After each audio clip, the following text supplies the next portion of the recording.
လူပါဝါချင်းများငါလက်ခံခဲ့ပြီးအိမ်တကားဝါလမ်းလို့ကြည့်အဖေမျောနေပါမလား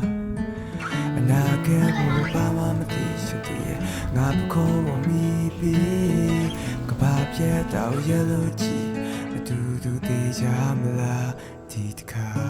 စိတ်ကူးတွေရောက်ဖြောသွားတဲ့အခါငါချစ်တဲ့ဒီလူတွေကြောင့်မပြန်ပြီးနားမလဲချာချုံ